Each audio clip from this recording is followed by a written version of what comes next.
Económico.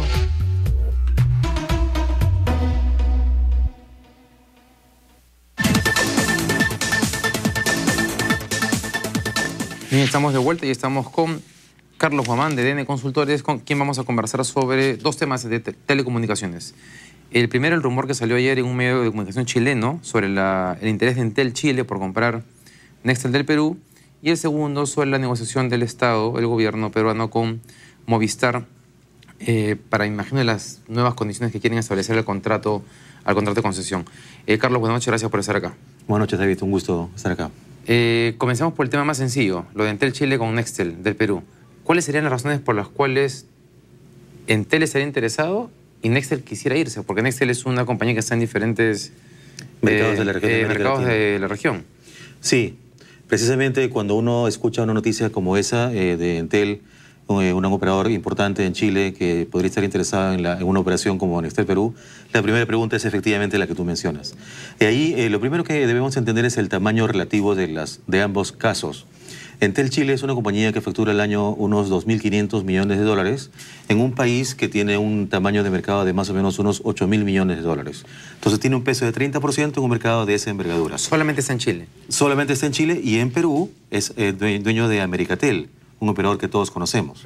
Entonces decía 2.500 de 8.000 millones de Chile, mientras que Nextel en Perú factura 350 millones de dólares en un mercado de 5.000 millones. Entonces vemos que en tamaños relativos Entel es significativamente más grande que Nextel. Entonces, por lo menos en términos numéricos, para empezar, tiene algún sentido. ¿Nextel está en Chile? Nextel está en 5 países, en México, Brasil, Argentina, Chile y Perú. Ya. Sí. Sí. Ya, bueno, sigue y después vamos a la pregunta que te iba a plantear. De acuerdo. Entonces, ¿por qué estaría Entel Chile interesado en Nextel Perú? El sentido es el siguiente. Chile es un mercado de telecomunicaciones reconocidamente maduro. Sigue creciendo, pero ya no crece tanto como antes, y sobre todo ya no crece tanto como otros mercados de la región que empiezan a destacar, sí pueden mostrar de crecimiento. Puntualmente en Sudamérica, como sabemos, por una serie de razones macroeconómicas y de negocios, Colombia y Perú son mercados muy destacados. Entonces, en la estrategia de Entel ya se distingue el interés en entrar a precisamente estos dos mercados. Y si uno extrapola más allá del mercado de telecomunicaciones, veremos que elementos como la Alianza del Pacífico o la integración de los mercados capitales, etcétera, están permitiendo un flujo de inversiones intenso entre estos tres países. Por lo tanto, nosotros nos animamos a contextualizar este caso de Entel Chile, interesado en una operación en Perú, en ese marco. Ahora bien, ¿por qué Nextel? Nextel, ¿por qué podría estar interesado en irse? Nextel tiene, tal como sugerimos en un artículo que hemos publicado, un problema estructural de carácter tecnológico. Es decir, ellos, desde que nacieron hace cerca de 20 años a nivel internacional, nacieron con una tecnología que se llama AIDEN, que muchos conocen, que todos conocemos más específicamente como el sonido del PTT o el bip bip, que se distingue del resto de operadores. Eso funcionó muy bien durante unos buenos años para un segmento corporativo que tiene una alta valoración del servicio de voz instantánea. Lo que ocurre con el desarrollo tecnológico, eso va cambiando, y entonces ya la importancia de esa tecnología se deteriora y pone en un desafío a Nextel. Respecto a ese punto, ¿podemos ver por favor lo que es el cuadro número 2, que es sobre Nextel Perú, que es el margen EBITDA? Primero, por favor, explícale a los televidentes qué es el margen EBITDA. Sí, cómo no. El margen EBITDA, en realidad el EBITDA es una sigla un poco rara que puede entenderse de manera más simple como el margen operativo. Si uno le resta los ingresos, ¿cuántos son los gastos? ¿Cuánto es lo que le queda a la compañía? Entonces ahí uno siempre mide, ¿no? Si yo genero 100 de ingresos, ¿cuánto porcentaje me queda una vez que descuento los gastos? Y en el cuadro de Nextel Perú, ¿qué es lo que vemos? Entonces lo que vemos es que hace 5 años Nextel tenía un margen cercano al 20%, vemos 19, 18. Eso en el mundo de las telecomunicaciones para una empresa mediana es bastante aceptable. Lo que notamos, sin embargo, es que en los siguientes años ha tenido una caída importante. Vemos algunos números en rojo o en cero, que para fines prácticos es igual de negativo. Es una empresa que está perdiendo plata en Perú. Entonces está perdiendo plata, y es irónico que está perdiendo plata a pesar de que en los últimos años ha crecido en líneas de manera importante. Su cuota de mercado ha crecido de 4 a 5%, mientras que Movistar y Claro crecen 30% al año en líneas. Ellos han crecido 50%, pero con un resultado como es. ¿Y eso les pasa en otros mercados en los que estén? Es decir, que este margen operativo sea negativo? No, en ninguno. Pero es el caso más extremo. ¿Y por qué si es un tema tecnológico global, por qué solamente en el Perú pasa? Porque en Perú, además del problema tecnológico, Perú resulta que ocupa una posición curiosa, porque al ser un mercado no tan grande, fue utilizado por Nextel, y esto es información relativamente pública, como el lugar para experimentar con alternativas tecnológicas diferentes a la que tienen tradicionalmente. Puntualmente, temas de 3G. Entonces, utilizaron aquí el país para lanzar servicios de banda ancha móvil y los smartphones, como el modelo de Titán, que hace un año lo lanzaron. Entonces, que tecnológicamente no es tan sencillo de compatibilizar con el PTT, pero luego de mucha investigación y desarrollo lo lograron. Pero eso comercialmente se tradujo en entrar a segmentos distintos a los tradicionales, y eso significó que la facturación promedio mensual, que antes era muy superior a Movistar y Claro, porque iba al segmento de empresas antes. Promedio mensual, o sea, por cliente. Por cliente. El ticket promedio, para decirlo en otros términos, antes era 30 o 35 dólares contra 10 o 12 de Movistar. El año pasado, Nextel ha estado en 16. O sea, en unos años ha caído a la mitad. O sea que globalmente ellos eran conscientes de que estaban usando Perú como un mercado de prueba. Sí, para ver si podían dar ese cambio. Así es, dado el desafío tecnológico que tienen. Entonces, las cifras mostrarían de que los resultados no han sido tan positivos, sobre todo porque tú cuando desarrollas una nueva tecnología debes también ir de la mano con la parte comercial.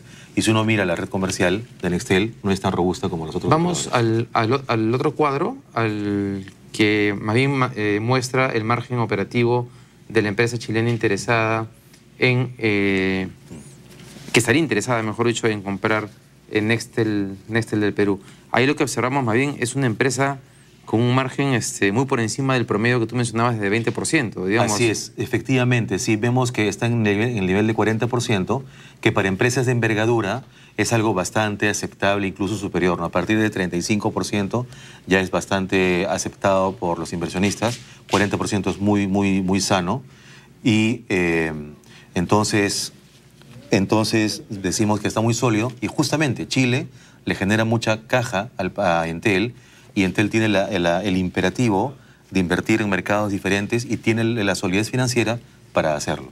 O sea que Entel, si no se concreta lo de Nextel, igual podría estar interesado en entrar de alguna otra manera al Perú. Sí, de hecho ya está interesado en entrar en Perú y en Colombia a través de la compra de bandas de espectro radioeléctrico. Es decir, toda vez que el Estado se anime a lanzar concursos para nuevos operadores, ellos de hecho ya han participado tanto en Colombia como en Perú, pero la diferencia está en que comprar una operación en marcha le ayuda a ganar tiempo. Bien, vamos a cerrar ese tema y conversemos sobre, de repente, el tema mayor, que es este tema de la negociación, que lleva tantos años negociándose y uno no sabe exactamente por qué primero el gobierno de García no lo cerró. Bueno, ahora ha pasado recién un año y medio de gobierno, pero parece que la discusión estuvo trabada en algún momento y se especula con que ya estamos cerca de un cierre de la negociación. ¿Cuáles crees tú, o cuál es la información que tienes, que son los elementos que han estado haciendo tan difícil esa negociación para la renovación del contrato de Telefónica? Mira, como es evidente, el tema de Telefónica tiene un carácter intrínsecamente técnico, pero además inevitablemente político. Y nosotros creemos que cualquier explicación de la dilación que ha tenido no tiene una motivación técnica. Es decir, técnicamente para estándares internacionales no hay mucha vuelta que darle cuánto es el valor del espectro radioeléctrico, que es al final de lo que estamos hablando, ¿no? Existen métodos de valoración, de órdenes de magnitud seguramente muy grandes, y además en términos jurídicos también, si uno revisa todas las normas, el contrato ley original y todo lo que ha venido, todo el marco normativo vinculado de los últimos 20 años, vemos que el espacio para la renovación está totalmente abierto. Lo que ocurre es de que ya en términos políticos entendemos que hay una serie de oposiciones, ¿no? O de pedidos adicionales a lo que es la compra del espacio en sí mismo. Sí, y en verdad de ambos lados, porque Telefónica, y esto es algo que también es conocido, empezó planteando valores pues gratuitos por la renovación. Recuérdanos esos valores, los de Telefónica y los del gobierno que inicialmente. Los valores iniciales fueron, por un lado, del gobierno 800 millones y por el lado Telefónica 0. Entonces... ¿Cero? Cero. Porque ¿por la renovación por automática. cuánto tiempo? Por 20 años Por más. 20 años. Sí. Ujú. Entonces, definitivamente el espectro radioeléctrico, con todo el negocio que genera en telecomunicaciones móviles, no vale cero. ¿Y por qué a alguien se le ocurre decir cero? Porque por una situación muy curiosa, que hace 20 años el espectro ciertamente no valía lo que vale hoy. No, pero ellos saben que eso ha cambiado. Sí, lo que pasa es que si uno se ciña a la letra, o sea, en el contrato ley no se alude a una valoración del espectro, porque por aquella época sencillamente no era un tema relevante. Recordemos el año 88, 89, cuando General Leonardo Parker obtuvo una concesión que luego le sirvió para venderla a Bell South, la obtuvo simplemente de solicitud porque nadie le daba importancia. Fue el negocio de su vida. Sí, pero digamos, entonces, pero en este momento, si uno mira el mundo, me imagino que toda concesión cuesta. Entonces, si Telefónica mucho. planteó este esquema, yo quería ir a otro... Luego subió a 20 millones, de cero. A 20. Y Sí. el gobierno se quedó en 800 o... En verdad el gobierno, para ser preciso, no es el ministerio que es la autoridad que debe pronunciarse, sino un informe técnico publicado por OCIPTEL en su momento. Entonces, en verdad, con esa... que calculó los 800 millones. Sí, porque OCIPTEL es el ente técnico que tiene todas las cifras del mercado, entonces... Y según esto que mencionabas al inicio de que hay una manera objetiva de determinar cuál es el valor, ¿cuál sería? Es a través de un método que se llama calcular el flujo de caja del negocio de los próximos 20 años. Entonces ahí es una modelación, es una técnica financiera donde uno debe adaptar las premisas correctas y uno puede obtener un rango.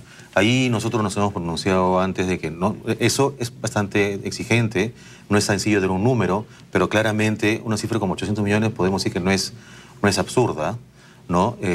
Tomando en cuenta que el operador tiene la envergadura que tiene en el país, tiene 2/3 del mercado. En fin, el número preciso es cosa de verlo, pero... O sea, pero digamos, pero los 800 no estaban tan lejos de la realidad como se quiso presentar en un inicio, ¿o sí? Bueno, el número preciso requiere una modelación... Sí, según la modelación, digo. Correcto, sí, sí. Pero lo importante, además del número, es cómo pagar, ¿no? Porque ahí hay varias maneras. De acuerdo con la ley de promoción de la banda ancha del año pasado, hay una disposición transitoria que indica que todo ingreso recaudado por el Estado por concepto de concesiones debe ir a FITEL para promover el acceso universal y la inclusión social. Eso está dicho a la letra. Hay que ver si el Ministerio tiene una postura de esa naturaleza o si más bien es con compromisos de inversión, tal como ha ocurrido antes.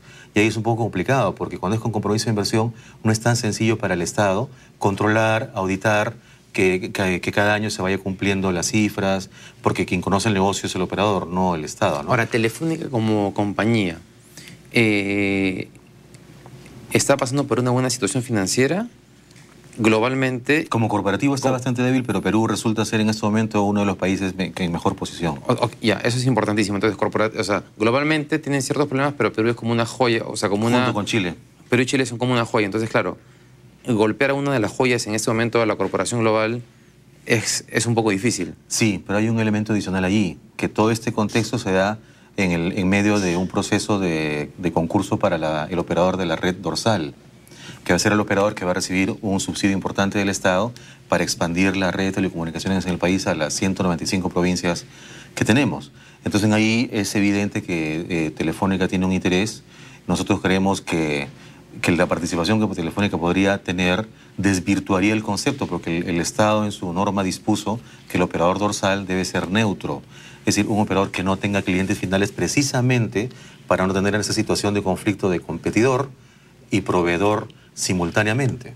Entonces es importante que sea un operador neutro. Competidor y proveedor. ¿A qué te refieres? Perdón, o sea, tú vas a buscar una cuarta compañía que gestione esta red dorsal. Sí, el caso es simple. Si un operador pequeño quiere terminar una llamada en Trujillo, desde Lima, la red que hoy día usa probablemente sea la de Telefónica, pero como proveedor de la red que llega hasta Trujillo. Pero Telefónica, entonces, es un proveedor, pero también es un competidor porque tiene el servicio de cliente final en Trujillo. Esa relación, en términos económicos, es siempre deseable regulatoriamente evitarlo, porque por razones naturales, ¿no? El proveedor... O sea, en el caso de Claro, por ejemplo, Claro utiliza muchas veces la red de Telefónica como proveedor para hacer llegar sus llamadas. Sí, pero digamos que Claro es un operador de envergadura que tiene en buena medida una red propia. Ya, Ellos sí ya desarrollada. Ya desarrollada, sí. El tema más bien es con los operadores pequeños que puedan haber. Entonces, este operador dorsal debe ser neutro, la ley lo dispone así, solo que ha dejado una ventana para que diga que el operador dorsal neutro significa que no tiene cliente final, pero eso podría significar que Telefónica forma una filial, Telefónica Red Dorsal Sociedad Anónima, y no tiene cliente final, y podría participar. Pero eso desvirtuaría el espíritu del concurso, que es buscar un operador neutro, nuevo, y con capacidades y con experiencia internacional. ¿Tú crees o has escuchado que eso se está negociando también, como parte de las conversaciones? No lo he escuchado, pero digamos es un tema... que no hace falta demasiado análisis para prever que Telefónica está interesado en ser el operador dorsal, y creemos que eso va en contra del espíritu de la política del Estado. Bien, Carlos. Vamos a ver qué pasa en los siguientes días. Hay mucha especulación sobre que la próxima semana... Porque claro, el ministro Carlos Paredes dijo que hacia mediados de enero se tendría una solución. Vamos a ver finalmente cuál es esta y estaremos conversando cuando se conozca cuáles son los resultados de la negociación. Con mucho gusto. Muchas gracias. A ti. Bien, eso fue todo por hoy aquí en Punto Económico. Nos vemos ya el día lunes conmigo. Mañana estarán con Luis Alexis Sánchez en la conducción del programa. Que tengan una buena noche.